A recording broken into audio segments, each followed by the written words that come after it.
wishes unfold. When the moon shine and the sun glow, plant seeds and see what grows. Water your garden with wishes and dreams, free like a fish in the sea. But listen to me, not everyone listens to dreams. Some hearts are skipping a beat. Yo ho, what's going on, everybody? What's going on? Welcome to another Lions Den. I'm one of your hosts, Seth. Hopefully everything is going good with you and that you're enjoying this Sunday in the summer, right? Hey, speaking of that, how's your body going? You dig? Like y'all got your hot girl, hot boy summer going on. Tell me how that process is, right? The reason why I say that is because us at the Lions Den, we have something called the Lions Heart Challenge, okay? We are challenging you and ourselves to get our body right. All right. And we're doing that, posting pictures every day for the next 21 days to make sure you have some accountability. All right. Even if it's not fitness, but whatever it is that you say you want to do, you get it in there, and then we can help push you along. Right on. Let's get it together. Larry, what's popping, man? How you feeling? Hey, I'm good, brother. I feel like I ain't been on this show in a couple of weeks, man. Yeah, what's going on? I know you act like you got a life, right? You got things going on. What's up with that? I do, unfortunately. You know, work is starting to kick in, man. The summer, we starting to open things back up. So these TDYs have picked up like crazy. Yeah. So I understand, man. Well, look, glad to have you back on and glad to have everybody on that's watching right now. If you haven't done so already, please make sure you go to StreamYard.com/Facebook so you can join in this conversation. Let us know where you're watching at, right on, because this is going to be some great information, y'all. Hey, so Larry, man, what else been popping off, man? I ain't seen you in a minute on here. What else been going on with you? I know, right, man. I just work, you know, getting that all going, and just other private orgs that I'm part of, you know, Toastmasters, we just had election period. So, you know, picking up and keeping that going. Yes. You know, just being busy, man, staying active, staying proactive more than active, you know. And also for those that don't know, I've made a promise to myself to pursue my master's degree. So that just underwent, I'm on my third class in the past 4 months. So, you know, class number 3 of 12. So, you know, your brother man over here juggling life, you know, and just doing what I have to do to stay proactive. You know, we don't just talk about developing ourselves professionally and personally. Like, we actually really do live this life that we talk about. So yes, absolutely. Hey, well, look, I see everybody out there. What's going on? Everybody, shout out. We got some Saint lunatics around here. Hey, you feel like you're at home now, bro? Because you got folks. Hey, man. Hey. Did you see the post I posted, man, about the shoes? I got some Air Force Ones with all the St. Louis logos on it. Emos, Chinaman, you know, the whole nine. Like, I was like, man, I'm St. Louis, but I ain't that St. Louis. Doing too much, bro. Doing too much. But anyway, man, look, I'm super duper excited about today, y'all. Look, this is about to be a dope show, y'all. So let me just first tell y'all what the whole purpose of this show is, right? Mm-hmm. We're talking about the HBCU journey, and there's a lot of humbug about attending HBCUs, but chances are we hear it from individuals that's never attended it. You dig what I'm saying? The only thing I know about HBCUs is drumline and school days. Okay. Am I telling my age? Shut up. It don't matter. You know what I'm talking about? That's good. That's, you know, good cinema. Anyway, so what we're doing is we have individuals here currently and from the past that's going to be on here talking about their experiences. So first, I'm going to introduce this one young lady, right? Y'all, she's Fireball. Okay. Look, her name is Aaliyah, right? She's a rising sophomore in biochemistry major, right? And she hails from Virginia Beach, y'all. I want y'all to give a nice warm round of applause for Miss Aaliyah. Yeah. Yes. Wait, that ain't all, y'all. Listen, we got a nice little lineup. All right. Then we got my man Josh, right? Josh Pryor. So he's an honor student at Morehouse College, and his major is philosophy. And he hails from St. Louis. Y'all give it up for Mr. Josh up in here. Yo, Josh, you got your family here representing for you. That's what's up. Hey, but look, last but most definitely not least, y'all, I got my homie in here, right? My man's Leander Spearman, right? He's born also here in St. Louis, right? And so he's a product of the St. Louis public schools, and he was a sports athlete, but he also attended 2 HBCUs, Tuskegee University, and Harris Stowe. Y'all look, y'all give it up for my man's Lee. What up, Lee? Man, my fault, man. Look, I've been calling you Lee forever, and then I see your old name like Lee, whatever. Hey, but listen, I'm glad that y'all are here, y'all. How y'all feeling today? All right. Good. I'm feeling good. Feeling good to be here. Feeling great. Yes. So excited to be here. Yes. There we go. Dude, look, we getting it in, y'all. Look, hey, this is how you have a show. You understand? So, hey, Larry, I'm gonna give you the ball first, man. What you got for these young individuals? Yeah. So what I want to know is, and I'm sure the audience want to know, is just let's just kick it off with talking about your experience, right? Especially the younger two that's still currently at HBCUs. Talk about your options, like when you graduated high school, the options you had on the table, and why you chose the school that you chose to go to. Let's do you, Leah. What you got? Yes. So I really love this question because I get to brag on my HBCU. And so what's interesting is when I graduated, I applied early decision to Spelman, and that ended up being the only school that I applied to because I got in new around mid-December. And from then on, I was like, okay, I'm not applying anywhere else. That's how set I was on Spelman. And the reason I chose Spelman, I could really go on, but the top reasons for me is like when I think of Spelman, I just think of like the birthplace of Black girl magic. And like knowing me, I was like, I just have to be there. It's in the heart of Atlanta around so many other great HBCUs. So I just knew I had to make it happen. And also Spelman is like the #1 producer of Black women that go on to get their PhDs in STEM. And so as a biochemistry major that's still exploring my options, I was like another like check off the list. So I was just so excited to get there. And like I said, I can really go on, but I love it. No. So. Yo, all right. That's what's up. All right, Josh, what you got, bro? Yeah, for me, college and education was always a big thing centered around my family since my childhood, honestly.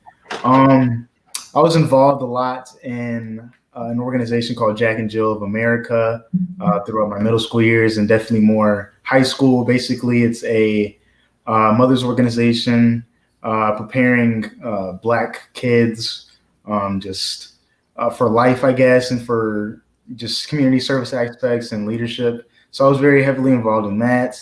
But the HBCU experience was nothing that I really saw myself doing, at least my first 2 or 3 years in high school. So actually, I believe it was the spring break in my junior year. I visited Morehouse for the first time. And that's really where I saw myself going ever since then. But honestly, I don't think I know my parents are in the chat, but I don't think they took that seriously for me going to any HBCU or even Morehouse specifically. So so my senior year, I applied to many schools. So I believe about 20, honestly. But when it all came down to it, I early decision to Washington University in St. Louis. I ended up getting out of that contract due to COVID. A lot of people seemed like they were switching schools around that time. And then I picked Ohio State second.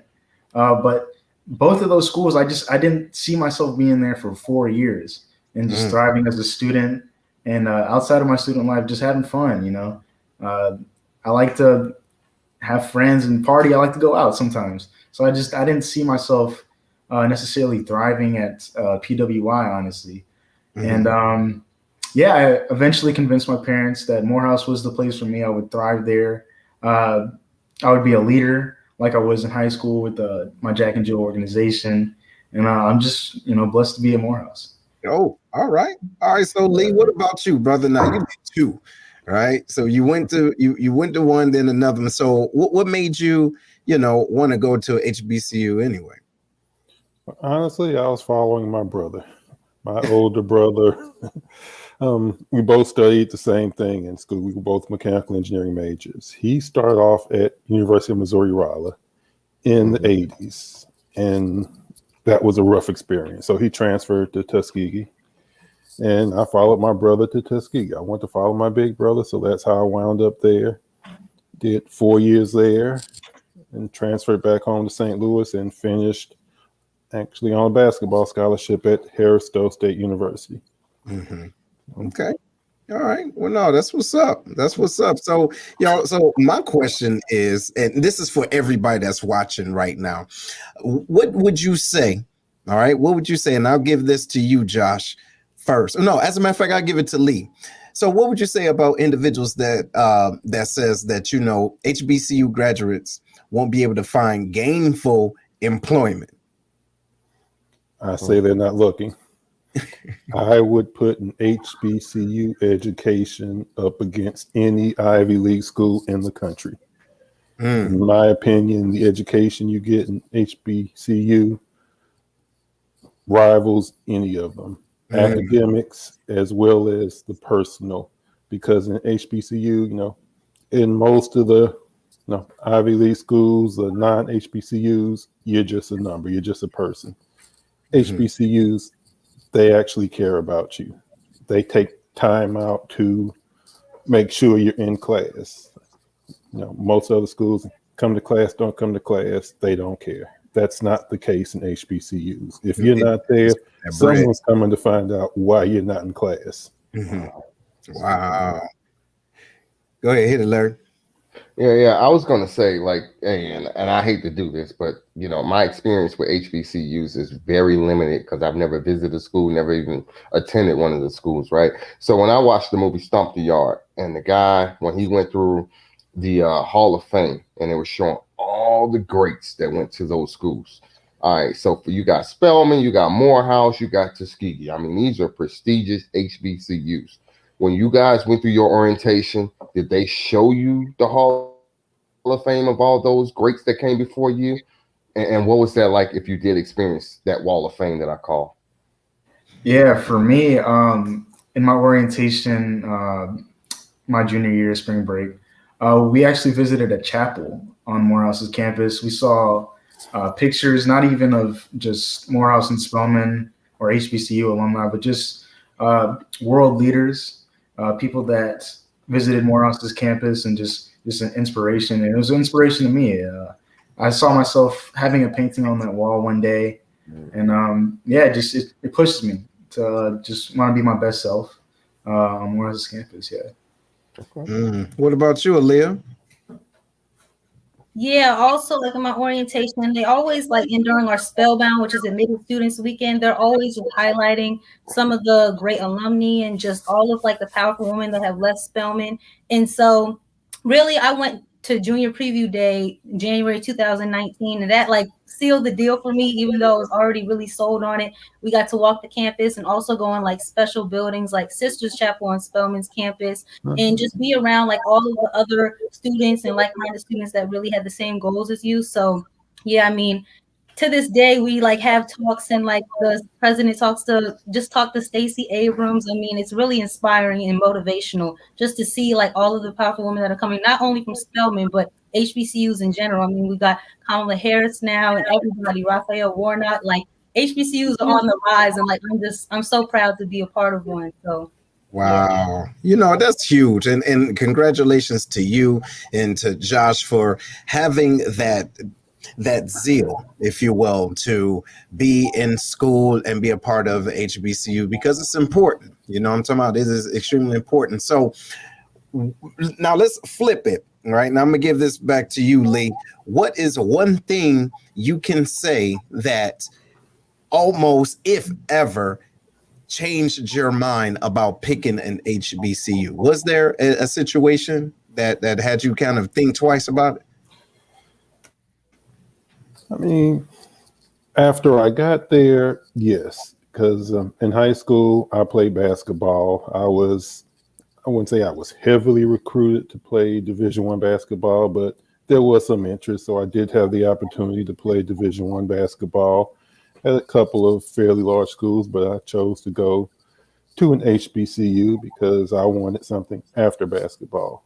But once I got to an HBCU, once I got to Tuskegee, I mean, two things really convinced me that I made the right choice. The first is going back to your previous question about the wall of famous people. In Tuskegee, we didn't have a wall per se. Your freshman year at Tuskegee, at least when I went there 30 years ago, your first semester, you take a semester-long course called freshman orientation.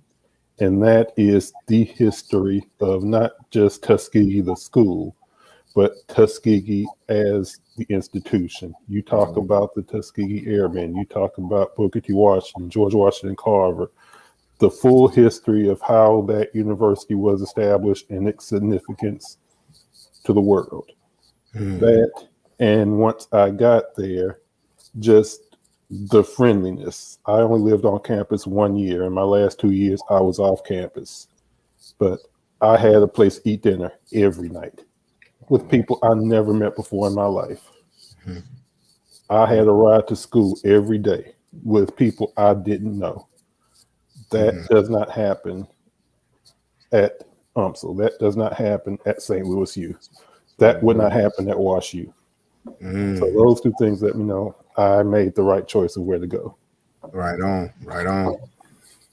Yep, I'm gonna follow up with that, like, right, because you went to 2 HBCUs and then you went to the University of Missouri for your graduate school, and I'm talking to Lee on this, but this is for all you guys to chime in on. The cultural, is there a cultural difference between the two schools? And I ask this because you said you went through a semester-long orientation of Tuskegee University, which tells me that they like really ingrained to you the significance of this institution, right? And I don't know about Spelman and Morehouse. Do y'all guys have that when you were in your freshman year? But I can tell you when I went to the University of Missouri, there was no orientation for the history of the University of Missouri other than I hate Kansas because of all things Kansas, right? So I'm just being transparent. But talk to me about, from you, Lee, your experience as far as that orientation, what it built for you to actually feel like you're part of something bigger than what you signed on to versus Spelman and Morehouse. Do you guys have that same orientation that culture built, or was it just that orientation that kind of set the standard for you guys? Well, there is definitely a difference in culture between Tuskegee, Harris-Stowe, and Mizzou. And when I went to Mizzou for my master's degree, I actually took a leave from work. I was actually fortunate at the time. I was able to take a leave of absence from work. I moved to Columbia and I did my master's in 1 year. I stayed on campus, so I kind of had the on-campus experience. But the difference is at Mizzou, I went to class, I came back to my apartment, did my homework, went to class, back to my apartment, did my homework. There was no culture that I could identify with, that I could engage in, unlike an HBCU. The culture, the atmosphere, the bonds you build, it's more than just going to school. You're part of a community, even after college. If I see somebody with a Tuskegee t-shirt, a Tuskegee bumper sticker, I know there's certain shared experiences that we're going to have. I can walk up to anybody that went to Tuskegee and say, the CAF, the cafe. If you didn't go to Tuskegee, you don't know the CAF is a cafe. I can go and say the Valley. They know that's the hill between two dorms that everybody used to cut across to get to the other side of the campus. So those shared experiences that I can have with anybody who went to, doesn't matter when they went, 30 years ago, or if they're there now, that terminology, they're going to know what I'm talking about. Got you. And Josh and Aaliyah, so you guys haven't been into the campus yet due to COVID, correct? Really? I've been one semester.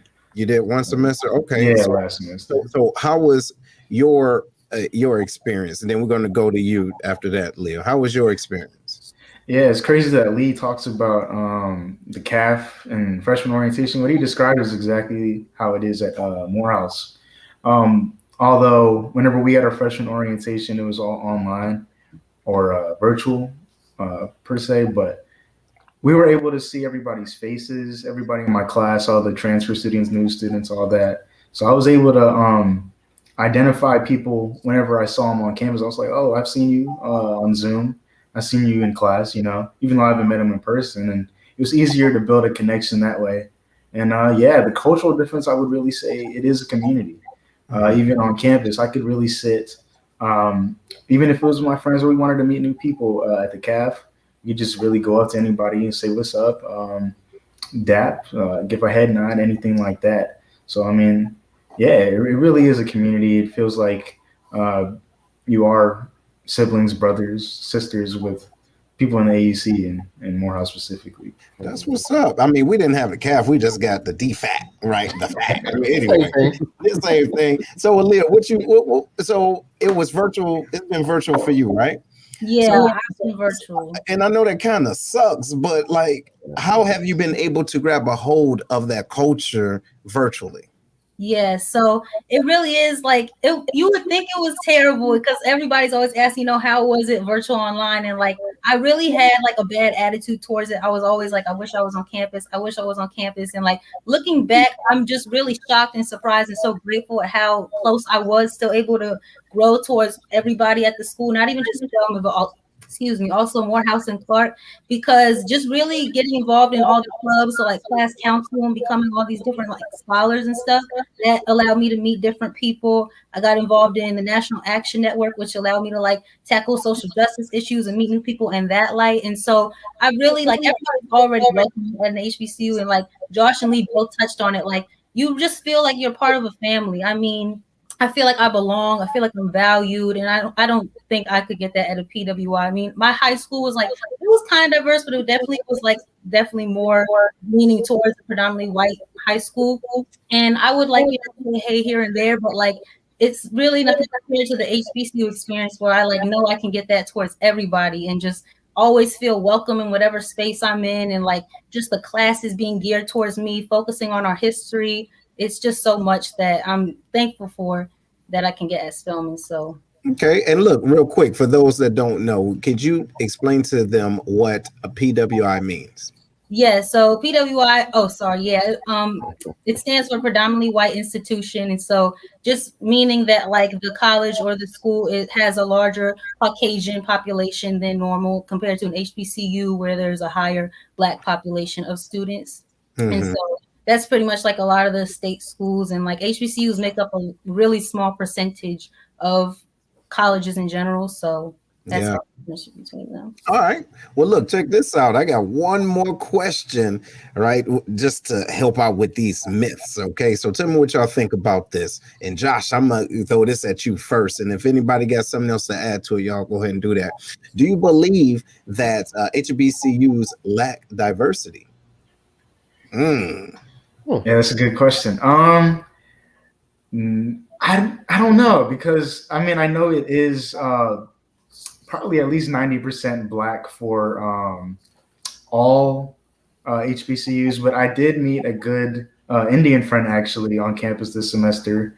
Real cool guy. He stayed about northwest of the dorm to me, but he was a cool guy. But in regards to diversity, I think we have diversity in personalities rather than race. So, I mean, there was a lot of different backgrounds, people from the north, south, east, west, people who are real shy, people who are really outgoing, but you can still blend and mix with each other and still, conversate in a way. But that's what I would say for diversity. All right, Lee, what you think, bro? Absolutely not. I was actually going to touch on that before you asked the question, but are HBCUs as diverse as other institutions? No, they're not. But are they exclusively African American institutions? No. When I was at Tuskegee, I was in class with white people. I was in class with Asians.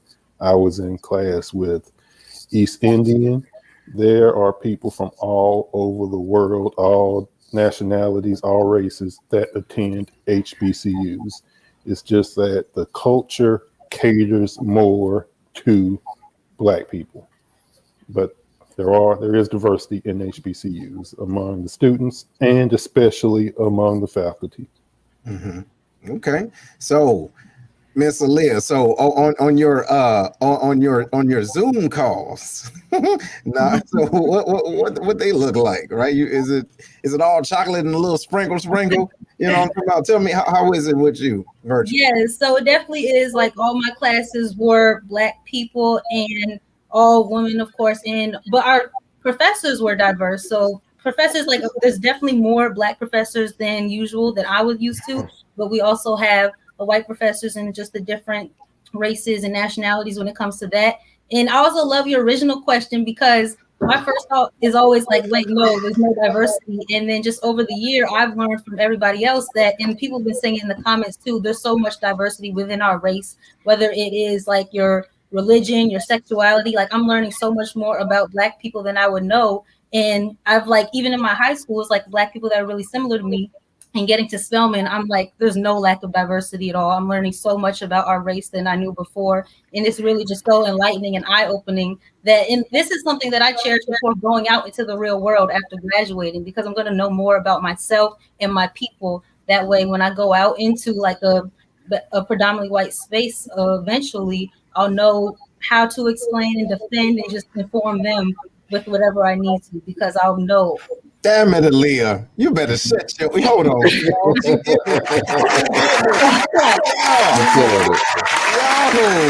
that's what I think. I'll give you one of these. See, normally when somebody say something that makes some sense, they get one of these. Right? That was a good one. But no, seriously, the reason why I asked is because people, let's be honest, unfortunately, we feel as though HBCUs are only... The Black part just mean it's only for Black folk, you dig? But just the fact that we're from different places, different locations, we have so much to give and so much to receive. And it was a great question too, and I want to make sure we touch on that after our break. And so I'm going to give y'all some time to think about it. But what we're going to ask is if there's anything that you've learned about yourself being being within the HBCU. Okay, so I want you to think about that, right? So we're going to take a little pause for the calls. Ladies and gentlemen, if y'all are enjoying this show, please make sure you are sharing this and stop acting a funny style. You dig what I'm saying? Just because you ain't go, that don't mean that your little nephew might not want to go. Okay, but stick around. We will be right back. Monique Slater is a top negotiating, award-winning real estate agent in San Antonio, Texas. Her focus is on educating and empowering individuals on building general wealth through homeownership while providing exponential service with integrity and excellence. Although her heart is for serving first-time homeowners and the military community, her clientele ranges from $100,000 to $2.5 million. Monique has developed an awesome team that can get anyone into a home and has sold homes in less than 6 hours. After servicing the Air Force for over 28 years, retired Chief Slater has a massive network, so she can connect you with an awesome agent anywhere in the U.S. And if you're in San Antonio or relocating there, give Monique a call first to help you find your dream home. Give Monique a call at 210-237-7268. One thing we can cherish during these times is family dinners. Think about it, the nice, succulent southern fried chicken, baked beans cooked to perfection, creamy macaroni and cheese, cornbread. You get the point. Come check out Kevlar's Grill, where all the meals are cooked with perfection, professionalism, and love. Located outside the Scott Air Force Base back gate inside the VFW is where you can find them. Also, they have military discount for all of our serving members. Give them a call. Their number is 618-416-5700, and that's inside Scott VFW Post 4183. And they also have Grubhub. Call them now and tell them that the Lions Den sent you.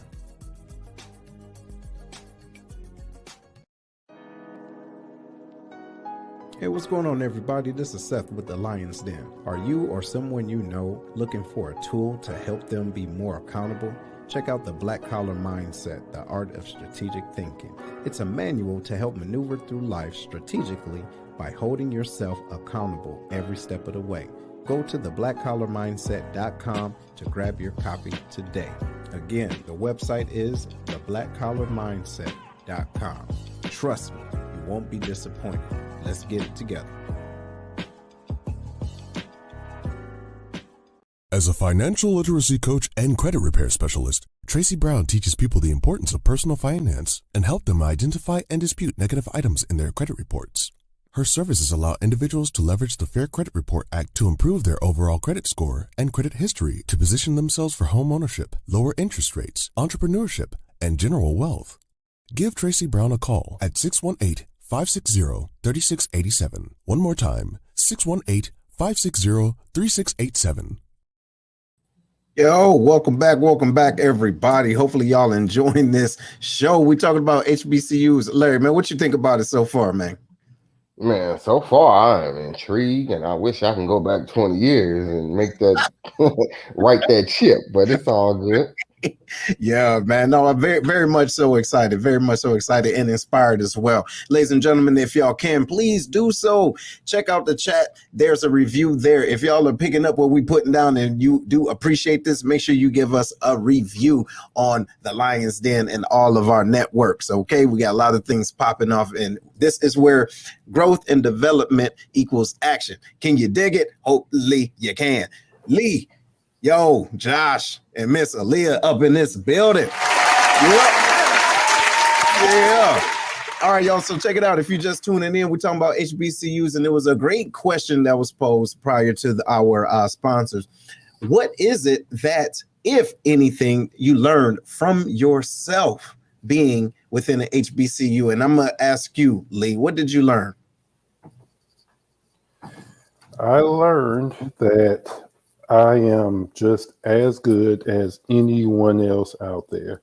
I mean, coming from St. Louis Public Schools, I'm not going to say that St. Louis Public School education is bad, but I will say I was not prepared for the world I found myself in when I got to college.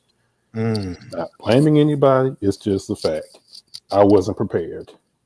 Damn. After my freshman year, they made sure that I was going to make it. So I learned that, I can make it. HBCU, they wouldn't let me quit. Had I not been at HBCU, don't know if I would have made it that first year.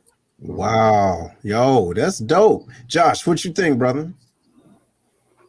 I learned that I still have a lot to learn about myself. Man, that's dope. Hold on, wait a minute.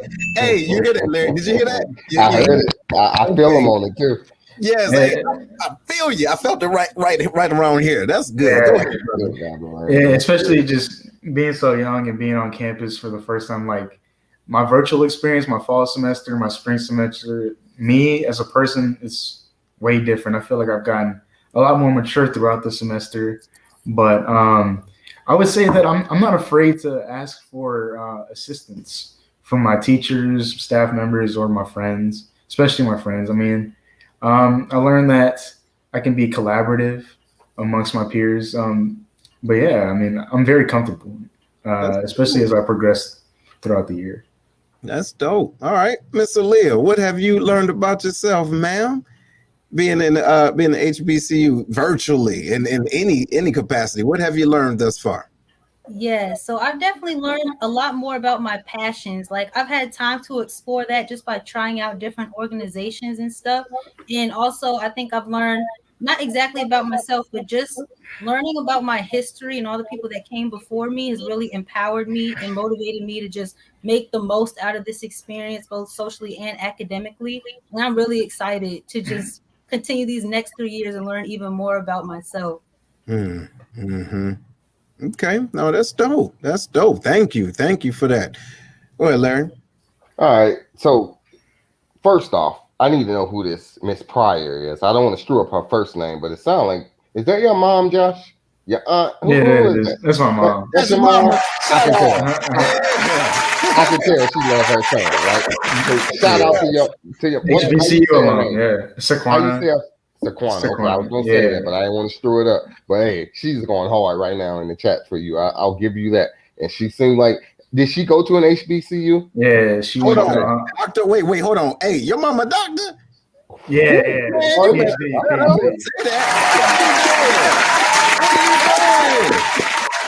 Man, hey, look, hey, you just don't slide that in the den like that. You know what I'm talking about? Well, yeah, that's my mama. Man, you better put some, what is the respect on her name. Go on with your game. Go ahead, Larry. So listen, my question is, it seemed like she had a big influence in your life, right? I could tell by the comments. She going hard, right? For you to go to a HBCU. So my question is for all of you guys that went to an HBCU is, what is some of the misconceptions, the myth that are out there? And I know, Miss Aaliyah, you haven't experienced the on-campus experience yet, but what is some of the experiences or a myth that are out there about HBCUs Because I'll be honest, growing up in the 90s, early 2000s, I already told you guys backstage, when I think of HBCUs, I think of frats, sororities, I think about the party life, I think about Black Spring Break. I think about everything that ain't got nothing to do with the academics of HBCUs. See, that's why you're out of line right now. You see, that's what it is. But no, that's a good question.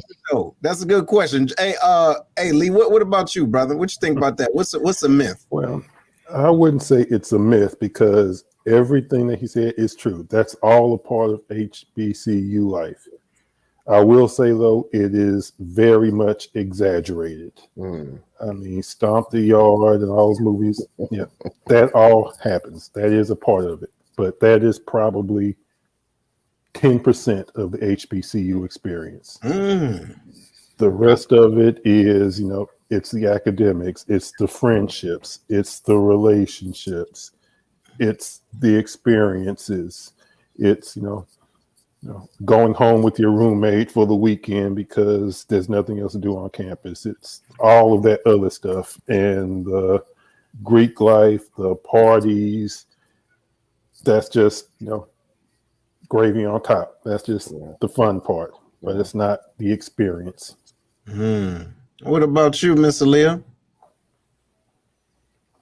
Yeah, so I think one of the top misconceptions, I definitely agree with that. And another one would be that like HBCUs don't prepare you for the real world, which like this past year has disproven that more, if anything, of all the successful alumni that we've been seeing in the news and social media. And I think like they definitely say that because of the like high population of Black students, but there's always major like companies and employers coming to talk to students. I know that happens a lot at Spelman. I personally haven't experienced it yet, but I'm excited to. And they have, well, actually, I have virtually, they have career fairs all the time. And just, I think people are finally recognizing the talent that comes out of HBCUs and the talent that they produce. And so I think we're more prepared for the real world, if anything, coming out of our schools and ready to take on and tackle and really show what we're made of. So, yo, that's dope. What about you, Josh? What misconception? Yeah, Aaliyah and Lee, they really touched on all of it. Only thing I just want to add is that academics are stressed. Academics are rigorous at HBCUs. I just want to add that Morehouse is the #1 feeder into the Harvard Law School. So obviously it's no joke being at a HBCU. Oh, wow. So yeah. See, yeah, I didn't know that. Did you know that, Larry? I had no idea. That's good he put that out there. I'm trying to tell you, bro. See, man, I just feel like I'm just so out of touch with you know what I'm saying, with reality, because our HBCU wasn't. It was just USAF. You know what I'm saying? And it's crazy because there's still a culture there, right? But it's just different. And I believe we could have, or me specifically, could have experienced something different when you are around individuals that you can, collaborate with that look like you, that kind of help, even though they don't think like you, may not think like you, but you don't have a problem exchanging, lifestyles and ideas and things of that nature. But Larry, you hit on something that was pretty key. And Josh, I want you to tackle this. What's one or a few individuals that has inspired you? You get what I'm saying? While in either, before you came in or currently now, like what would be say someone or group of individuals that's inspiring you right now? At Morehouse? Mm-hmm. Okay. I would say one of my professors, Professor Ilya Davis, he helped me out a lot throughout my classes. He helped me out outside. I met him a few times at Atlantic Station, which is a local entertainment place in Atlanta. He just kicked it with us, me and a couple other Morehouse students. So he was a good mentor for us. Even in our freshman orientation calls, he was just real funny, just a good leader. He just showed us how that he went to Harvard as well, but as a philosophy major. But yeah, he just showed us that you can have a good time at Morehouse. He went to Morehouse, but you can also focus on your schoolwork as well. Just have that school life balance. And yeah, that's basically what he inspired me to keep in mind. That's what's up. All right. Hey, Lee, you talked about your brother a lot, but was there anybody else that, inspired you or was like a mentor for you while you was going to school? Yeah, there was. And ironically, speaking of Morehouse, his name was Dr. King. That was his actual name. He was a Wow. retired history professor at Tuskegee. And I actually lived with him for 2 years. Really? So, yes. So while I was at Tuskegee, I actually lived with him, and he had an apartment over his garage. So that's where I stayed for 2 years while I was at Tuskegee. And he really was an influence for me. He was a mentor. He knew everybody on the campus. So if I was having trouble, he'd tell me, go talk to this person. He'd call him up and say, I'm sending him, help him out. Even after I left and I needed transcripts, I'd call him up. He'd go get the transcripts for me. So he was very much an influence for me, and a big reason why I stayed at Tuskegee as long as I did. Because, honestly, after the first couple of years, I couldn't play basketball. That was what I really wanted to do. I was going to leave, but he said, stay. Stick around. Yeah, stick around. You started this journey, finish it out. And the sports isn't everything, because I actually walked on. And drifting just a little bit, speaking of academics, how important academics is in HBCU. I walked on to the basketball team. Everyone else was on scholarship. I walked on, but I had 1D. And they said, nope, can't do it. Are you serious? Absolutely serious. So look, for those that say D's get you degrees, you know what I'm talking about? Hey, but look, they can mess up your dreams though. Yeah, exactly. Get your grades right. Other schools, you're pretty good talent. Well, we'll fix those grades. Don't worry about that. No, you don't have the grades. I don't care how good you are. You're not playing on my team. Yeah. So, Miss Aaliyah, what about you? Who's inspiring you, man? I mean, I heard you talk about Miss, Vice President, right? Other individuals, but who is reaching out and able to touch you, Aaliyah? That's able to help inspire you and to keep you motivated, or someone that is telling you, yo, you can do this no matter what, because you may have it in yourself, but it's always, I wouldn't say always, but it's good to have someone that's motivating you. You dig what I'm saying? So who is that individual to you? Definitely. So I've always been passionate about Black culture, and I think my mom really saw that in me. My family, throughout this whole journey, has been so supportive and motivational for me. And my mom really introduced Spelman to me. I didn't know much about it, and so then I learned about my cousin who graduated from Spelman in 2008, and from then on, I was set. And being at Spelman, also George, a professor that really I think just gets me and understands me, is Dr. Michelle Height.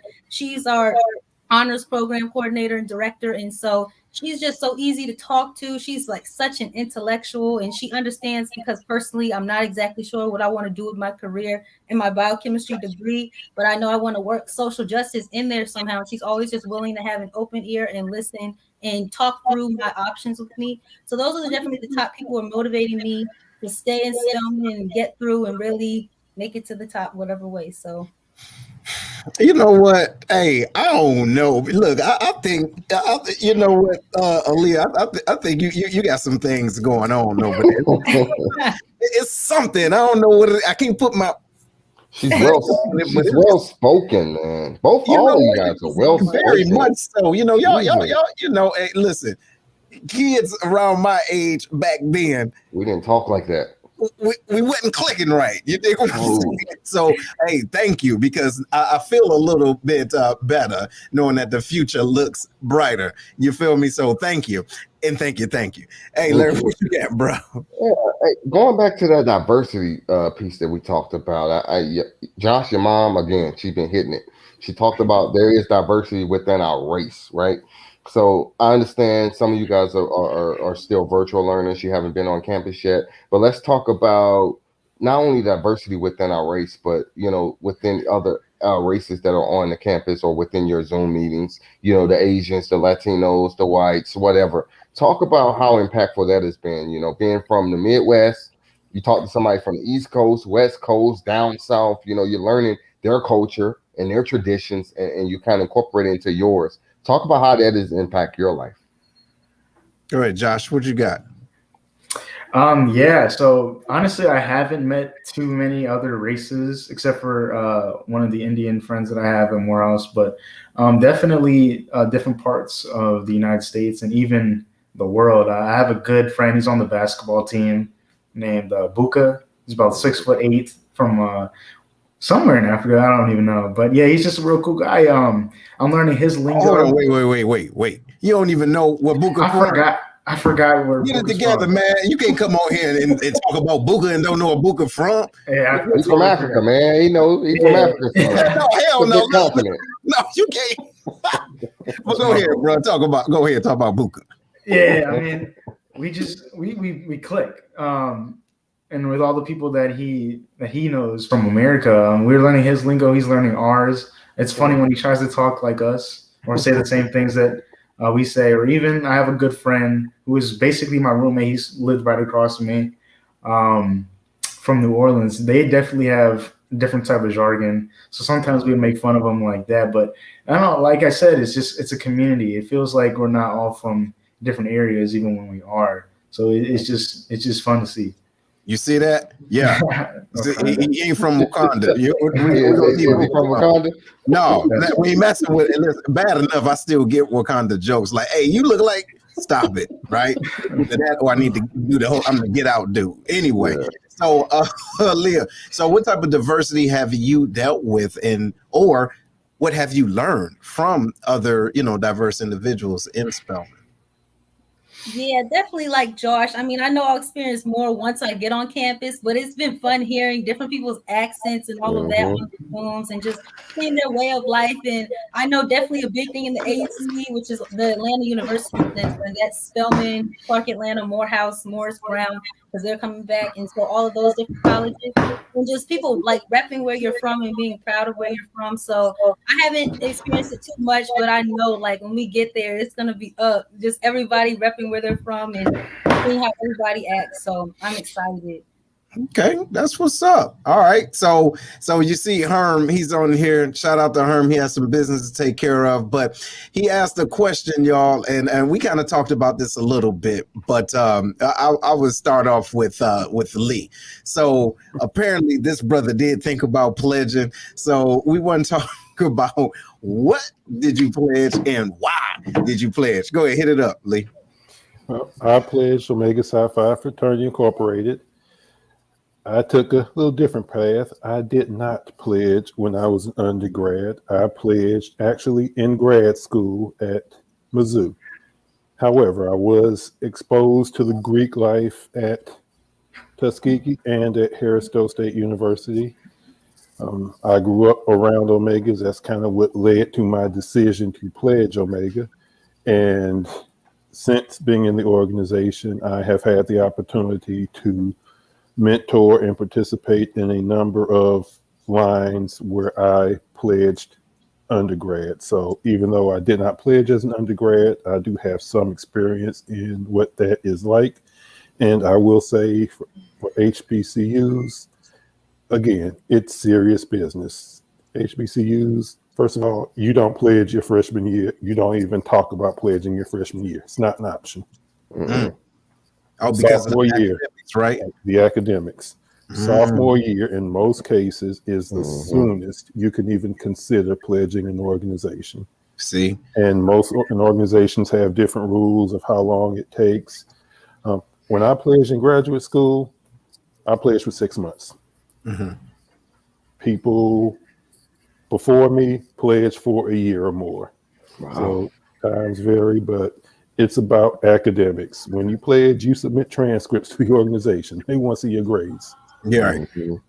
Damn, you pledge graduate chapter, you submit, transcripts, degrees. They want to know you graduated. That's awesome, man. Yeah, that is. But yo, that's a long time to be going and getting Big Brother Almighty some bean pies. Hey, so check this out, Mr. Josh. So you thinking about pledging, bro? I never really what they're pledging. That's true, but I never really thought of pledging. Honestly, my dad didn't pledge, but my mom was AKA. I also have a close cousin and two cousins that were AKA and what was it, Kappa, I believe. Yeah. So, but me personally, I just want to experience it on campus. I know academics are a priority. I don't even think about pledging this year or last year. So, I don't know. I just want to see what they're like on campus. Okay. And if they can convince me, but I don't know. Maybe they can. All right. What about you, Miss Aaliyah? So, first of all, I was thinking about it. A, are you interested in pledging? And B, how do you pledge virtually? So you got to do your push-ups or whatever it is on Zoom. Like, what is it? So you thinking about doing it or what? Yes, I would love to at least explore the option and just see all of the stroll offs and all that on campus and really like to see all of the different possibilities. I mean, it's another form of sisterhood, and I just see how many of the women in the sororities bond and have those lifelong friendships. So I think it would be a great opportunity. I gotta see when I get down there everything that's open to me. But yeah, I'm definitely open to the possibility. And I didn't hear much about the virtual pledging, but I heard it was definitely different. But like they're official, so I would love to learn more about that too. I have to ask around, but hopefully, if we decide to do it, it's back to normal by the time we do. So Good. Well, listen. So make sure everyone, y'all, stay with the Lions, then, right? And you too, Miss Aaliyah, because we have individuals that's a part of all the Divine Nine, and they can be able to, link up with you. And what I'm excited about, I don't know about y'all, but I'm excited about the games and the drum line, and hearing them bands getting it in. You know what I'm talking about? Other than that, hey, it is what it is. What you got, Larry? Your last word, bro. Hey, my last words, man. Listen, I am extremely proud of you two young folks. When I see you young generational, our next replacements in life, you guys make me smile. I mean, you're well-spoken. You was raised well. You got a head on your shoulders. You know what you're trying to do in life. And even if you don't know exactly where you're at, you understand where you need to go. And you're just in the right mix, right? So HBCUs, Morehouse, Spelman, the whole nine. I mean, Josh, shout out to your mom, first off, because she is representing you and she has been killing the comments. But I am extremely proud of you two. And then, Mr. Lee, just your experience, your inspiration, your motivation that you bring from your time in school. And I mean, you've been hitting, just knocking off the nuggets, man. I enjoy this conversation, because I got young ones coming up. And if I can edge them towards that way, this is the conversation right here. They're like, yo, you know what? Some of the things that I thought I knew about HBCU, I didn't know. But you know what? You two, all three of you guys, it has shown me that I maybe need to start looking that direction a little heavier than what I normally do. So thank you guys for being on the show for us. Right on, right on. Yo, all right, so check it out, Lee. What's your final word, brother, that you want to let our viewers know, man? Anything about you? And better yet, you can talk to them a little bit about the library. You know what I'm saying? Well, yeah. Those of you that don't know, I work with Seth for the city of Belleville. I am the director of the Belleville Public Library. And I know you said, I told you I studied mechanical engineering and I'm running a library. See, that's just where life led me. Hey, man. But no, hey, so but yeah, thanks, man, for being on, man. Seriously, echo what Larry said. You really did bring that energy to let us know that it's not all what we thought it was on television. I swear I was going to be like half pint after I got out of high school. Like, yo, I'm about to pledge. No, I'm not. Wasn't doing it. And it didn't happen. But I do appreciate you shining some light on that, man. But thank you, brother. Thank you for being on. Thank you. All right. Mr. Josh, what you got, man? What you got for our viewers out there, man? Any last words you got for them? Yeah, definitely consider the HBCU experience. You get a lot of connections, a lot of lifelong networks out of this, whether it's your peers or your staff members, teachers, professors, anything like that. And me, I also came from an all-boys school in my high school, but it was a predominantly white high school. And going into all-boys college now is different. All black is really different. But I appreciate my experience. I'm looking forward to the next 3 years. And it's actually exactly a month until I move in. So anticipating that. So, yeah. Really? Okay, cool. Well, look, congratulations on you, sir, and everything you got popping off. All right. Last but not least, Miss Aaliyah. what you got for our viewers out there? You got some final words for being in the den. It wasn't that bad, was it? At all. I had so much fun. I want to thank y'all for having us. I did an HBCU night for like high schools in my city back in January. So I absolutely love talking about anything HBCU. So just thank you again for this platform. If anybody has like questions, I see people like say in part 2 and all that. I don't know how many Lily Websters there are, but my Facebook is Ellie Webster. So if anybody's children are interested in HBCUs, please feel free to reach out to me. I'd be more than happy to help in any way possible. So thank you everyone again.